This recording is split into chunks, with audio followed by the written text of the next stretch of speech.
नमस्कार दोस्तों, विजय रेखा क्लासेस इस ऑनलाइन प्लेटफॉर्म पर आपका हार्दिक अभिनंदन है और स्वागत है। दोस्तों, आज का हमारा टॉपिक रहेगा अनुसूचियां। आज हम अनुसूचियां पढ़ने वाले हैं।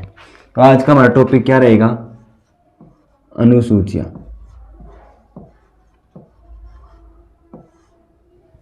सबसे पहली बात तो ये कि भाई अनुसूचियां संविधान के अंदर जोड़ी ही क्यों गई? क्योंकि 395 आर्टिकल जोड़े थे तो उन चीजों को भी हम उनमें लिख देते, लेकिन हमने एक अलग शीर्षक जोड़ा अनुसूचियां, तो कुछ तो कारण रहे होंगे। तो देखिए, अनुसूची जोड़ने का जो कारण था कि जिन चीजों को हम संविधान के अंदर जगह नहीं दे पाए, उन चीजों को हमने लिखने के लिए एक अलग सूची बनाई, अलग सूची तैयार की, उसको कहा हमने क्या? अनुसूची। अब बात करते हैं अनुसूचियां कितनी हैं। देखिए, मूल संविधान के अंदर, किसमें? मूल संविधान के अंदर। अब मूल संविधान से क्या अर्थ है? मूल संविधान का अर्थ है कि जो 26 जनवरी 1950 को जो संविधान लागू हुआ था, उस संविधान के अंदर अनुसूचियां थी 8। लेकिन वर्तमान की मैं बात करूं तो वर्तमान के अंदर अनुसूचियां हैं, वर्तमान में अनुसूचियां हैं 12। अनुसूचियों की संख्या अब बढ़ चुकी है और हम अब एक एक अनुसूची को पढ़ने वाले हैं। सॉरी, मिट नहीं रहा है थोड़ा सा। अब हम पहली अनुसूची से शुरू करते हैं। तो ये होगी पहली अनुसूची शुरू।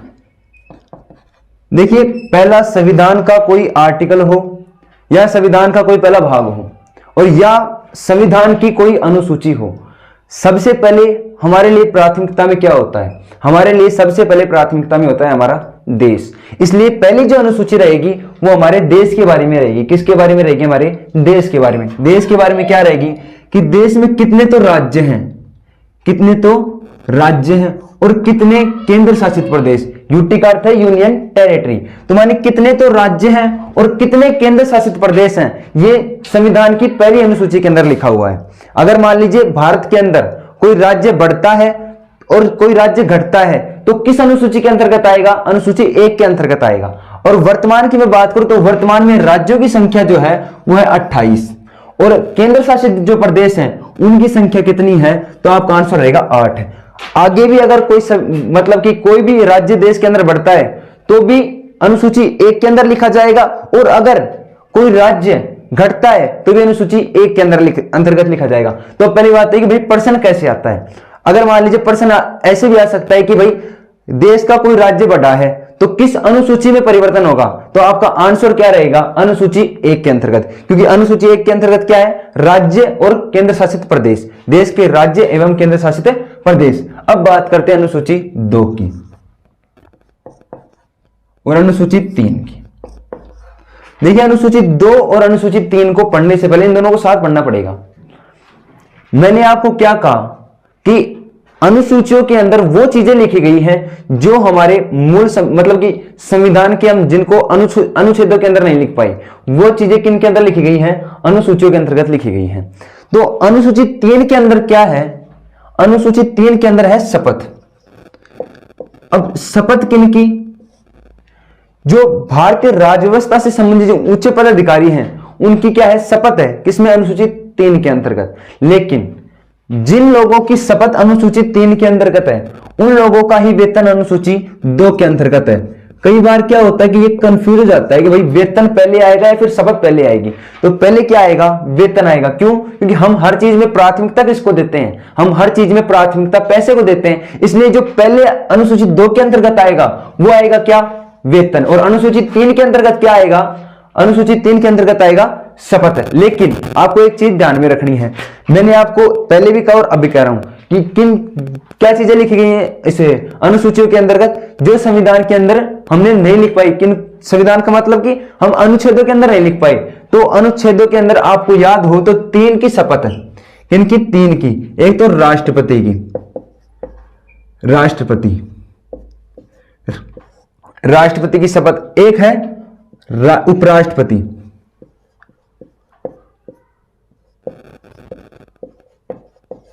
और एक है राज्यपाल। इनकी शपथ हमने ऑलरेडी संविधान के अनुसूचित मतलब ये संविधान के जो अनुच्छेद हैं उनके अंदर हमने इनकी शपथें पहले से लिख रखी है। जैसे अनुच्छेद 60 के अंतर्गत किसकी शपथ है? राष्ट्रपति की। अनुच्छेद 69 के अंतर्गत किसकी है? उपराष्ट्रपति की। और अनुच्छेद 159 के अंतर्गत किसकी शपथ का उल्लेख किया गया है? उपराष्ट्रपति का, माफ कीजिएगा, राज्यपाल का।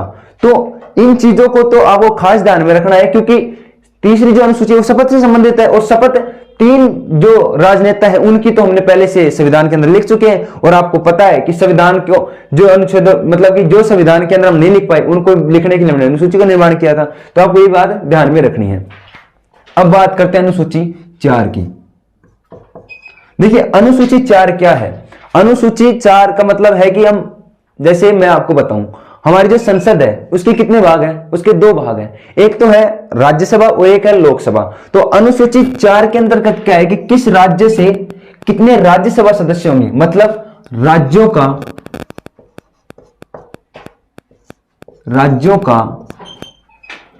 राज्यसभा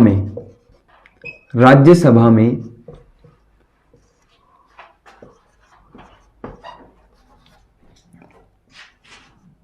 प्रतिनिधित्व।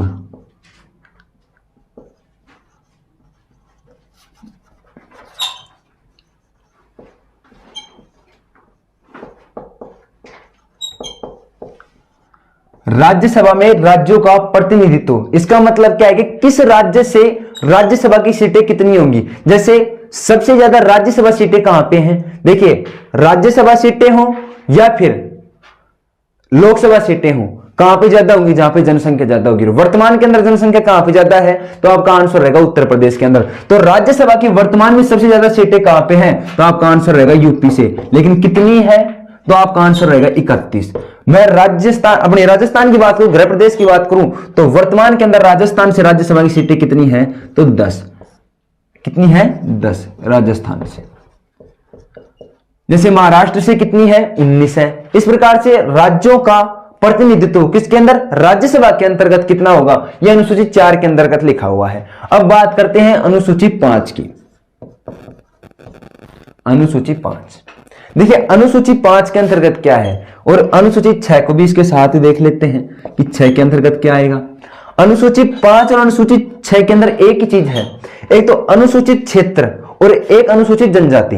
अनुसूचित क्षेत्र का अर्थ क्या होता है? अनुसूचित का अर्थ होता है पिछड़ा हुआ, और अनुसूचित क्षेत्र का मतलब होता है कि जो क्षेत्र पिछड़ा हुआ है। तो अनुसूचित क्षेत्र और अनुसूचित जनजाति मानी एसटी, शेड्यूल्ड ट्राइब, जो अनुसूचित जनजाति है उनके प्रशासन एवं जो उनका प्रतिनिधित्व होगा उसकी जानकारी किसके अंतर्गत दी है? अनुसूची 5 के अंतर्गत। प्रशासन मतलब प्रशासन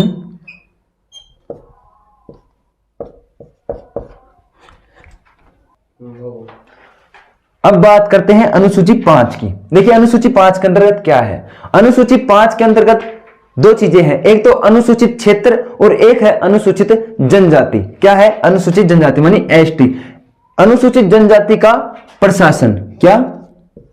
प्रशासन, प्रशासन और इनका नियंत्रण, कि इनके लिए कोई अलग अधिकारी नियुक्त किया जाएगा, वैसी चीजें किसके अंतर्गत लिखी गई हैं? अनुसूची 5 के अंतर्गत। अब बात करते हैं अनुसूची 6 की। देखिए अनुसूची 6 के अंतर्गत भी यही चीज है, क्या? कि एसटी जो शेड्यूल्ड ट्राइब है, जो अनुसूचित जनजाति है और अनुसूचित जो क्षेत्र हैं, उनके विकास की बात किसके अंतर्गत की गई है? अनुसूची 6 के अंतर्गत। मानी इनके प्रशासन और इनके नियंत्रण की बात किसके अंतर्गत की गई है? अनुसूची 6 के अंतर्गत। मानी कि प्रशासन और वह नियंत्रण। लेकिन जो अनुसूचित 6 है ये स्पेशल 4 राज्यों के लिए है। 4 राज्य कौन से? मेघालय, त्रिपुरा,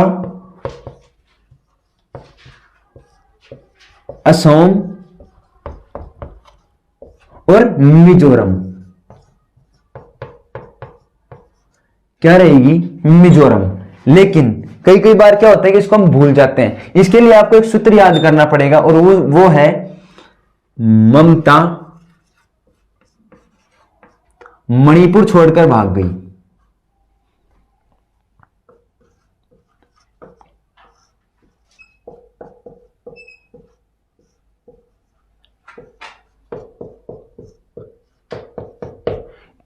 अब इससे, इस ट्रिक से कैसे याद होगा, जैसे मान लीजिए मेघालय, मिजोरम, त्रिपुरा और असम, और ये 4 राज्य, तो इनके अंदर तो ये नीति लागू है एसटी वाली अनुसूचित 6 की, इनमें स्पेशल इन 4 राज्यों की बात की गई है। लेकिन मणिपुर छोड़कर भागने का क्या अर्थ है, क्योंकि एम का मतलब आप मणिपुर भी ले सकते हो, इसलिए जब भी आप इस ट्रिक को याद करना है कि ममता मणिपुर छोड़कर भाग गई, क्योंकि मणिपुर को हमको छोड़ना है। ठीक है, और अब हम बात करेंगे अनुसूची 7 के बारे में, के अंतर्गत क्या लिखा हुआ है। अनुसूची 7 के अंतर्गत 3 सूचियों का वर्णन है, और 3 सूचियों के माध्यम से राज्य एवं केंद्र दोनों की शक्तियों का विभाजन किया गया है। क्या किया गया है? विभाजन। देखिए अनुसूची 7 के अंतर्गत 3 सूचियों का वर्णन।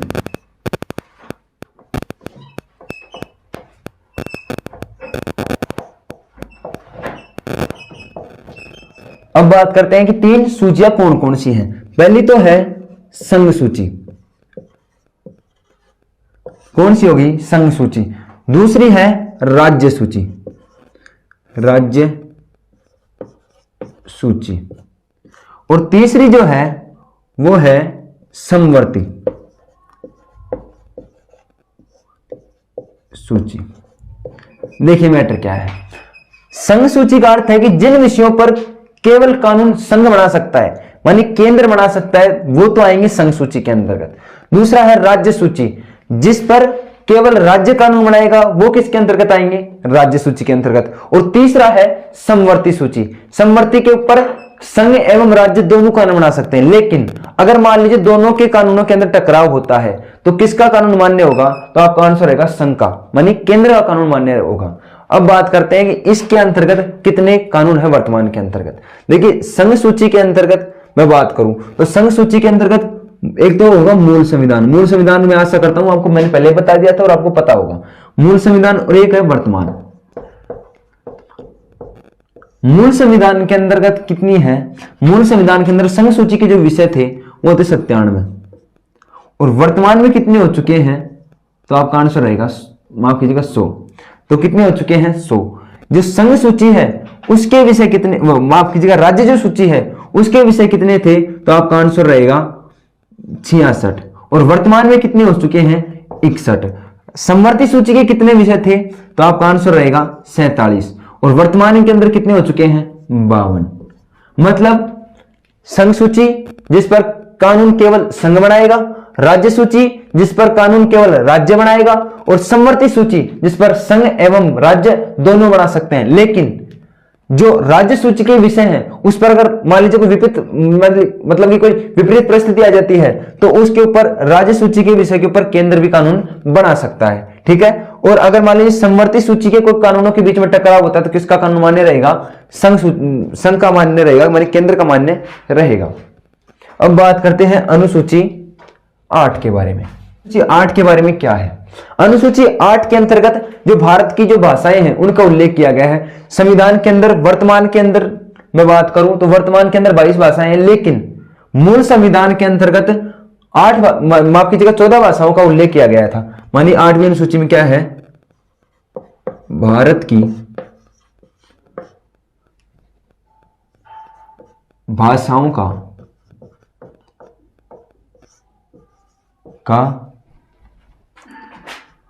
उल्लेख,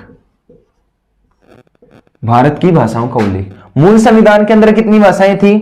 तो आपका आंसर रहेगा 14 भाषाएं।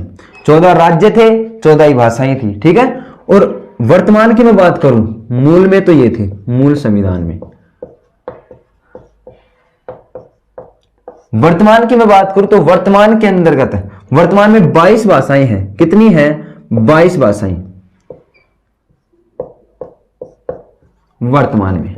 अब प्रश्न इन्हीं से आता है, क्या आता है कि मूल संविधान के अंदर अनुसूची 8 में कितनी भाषाओं का उल्लेख था? तो आपका आंसर रहेगा 14 भाषाओं का।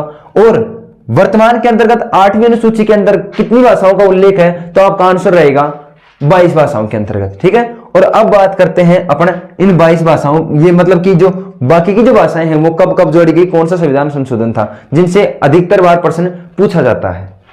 हमने बात कर ली थी कि संविधान के अंदर, मूल संविधान के अंदर 8वीं अनुसूची में 14 भाषाएं थी और 22 भाषाएं वर्तमान के अंतर्गत है।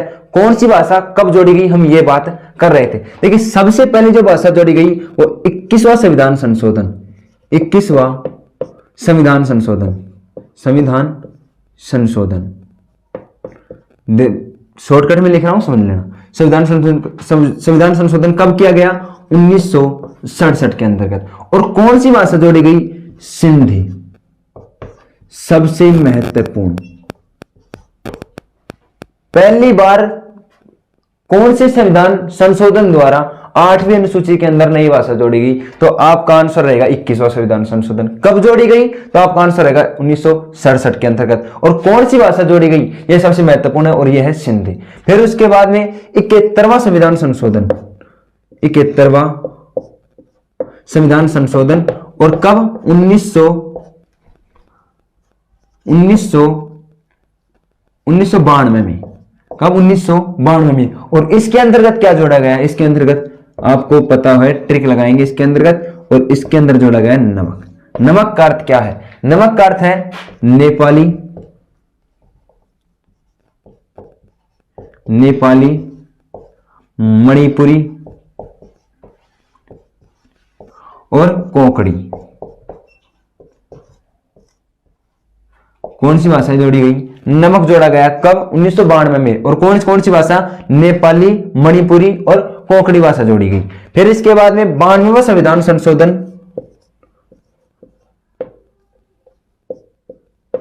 माफ कीजिएगा 2003 के अंतर्गत। और इसके अंतर्गत वीडीएमएस जोड़ा गया, वीडीएमएस। वीडीएमएस का अर्थ बोडो, डोगरी, मैथिली और संथाली, ये भाषाएं जोड़ी गई। कौन से संविधान संशोधन द्वारा, 2003 के द्वारा। माफ कीजिएगा 92वां संविधान संशोधन कब किया गया, 2003 के अंतर्गत। और कौन कौन सी भाषा, मैथिली, संथाली, डोगरी, बोडो, ये 4 भाषाएं जोड़ी गई। इसके साथ ही वर्तमान में अनुसूची 8 के अंतर्गत भाषाओं की संख्या कितनी हो चुकी है, तो आपका आंसर रहेगा भाषाओं की संख्या हो चुकी है 22। और मूल संविधान के अंदर कितनी भाषाएं थी, मूल संविधान के अंदर कितनी भाषाएं थी, आपका आंसर रहेगा 14। पहली अनुसूची के अंदर हमने क्या देखा, पहली अनुसूची के अंदर तो हमने देखा कि भाई कितने राज्य होंगे, कितने केंद्र शासित प्रदेश होंगे। दूसरी के अंतर्गत वेतन का उल्लेख है, जो भारतीय राज्य व्यवस्था से संबंधित जितने भी पदाधिकारी रहेंगे उनके वेतन का उल्लेख है। तीसरी अनुसूची जो है वो जितने भी पदाधिकारी रहेंगे उनकी शपथ का, लेकिन राष्ट्रपति, राज्यपाल और जो उपराष्ट्रपति है उनको छोड़ करके तीसरी अनुसूची के अंदर उसका वर्णन किया गया है। चौथी अनुसूची राज्यसभा का सीटों का आवंटन, मतलब कि किस राज्य से कितनी राज्यसभा सीटें होंगी, हमने पहले पढ़ा। फिर अनुसूची 5 के अंतर्गत और अनुसूचित 6 के अंतर्गत एससी और एसटी यानी कि अनुसूचित क्षेत्र और अनुसूचित जनजाति द्वारा कौन कौन सा उनके लिए प्रशासन का नियंत्रण, प्रशासन नियंत्रण के बारे में किस अनुसूची के अंतर्गत, 5 और 6 के अंतर्गत। छठी अनुसूची के अंतर्गत क्या कहा गया है कि 4 राज्य, मणिपुर, माफ कीजिएगा मेघालय, त्रिपुरा, असम और जो चौथा जो राज्य है उसको मिलाकर के इन 4 राज्यों के अंदर विशेष प्रावधान किए गए हैं। फिर अनुसूची 7 के अंतर्गत, अनुसूची 7 के अंतर्गत 7 माफ कीजिएगा 3 सूचियों का वर्णन है। और 3 सूचियां कौन कौन सी, केंद्र, माफ कीजिएगा संघ, राज्य और समवर्ती। संघ का मतलब जिस पर कानून केवल संघ बनाएगा, राज्य मतलब जिस पर कानून केवल राज्य बनाएगा, और समवर्ती मतलब संघ और राज्य दोनों मिलकर के बनाएंगे। और अब आती है 8वीं अनुसूची। 8वीं अनुसूची किसका उल्लेख है, भारत की सारी भाषाओं का उल्लेख है। और सारी भाषाओं के अंतर्गत हम बात करें तो मूल संविधान के अंदर 14 भाषाओं का उल्लेख था, वर्तमान के अंतर्गत कितनी भाषाओं का उल्लेख है, तो आपका आंसर रहेगा 22। मैं आशा करता हूं यहां तक आपको बिल्कुल समझ में आ गया होगा। हम इससे अगले वाले वीडियो के अंतर्गत बहुत ही रोचक तरीके से जो अनुसूची 9, 10, 11 और 12 है उसको समझाने वाले हैं। इसलिए धन्यवाद। अगर आपको वीडियो अच्छा लगे, अगर आपकी मदद हो तो इसको लाइक करें और इसको ज्यादा से ज्यादा शेयर करें। धन्यवाद।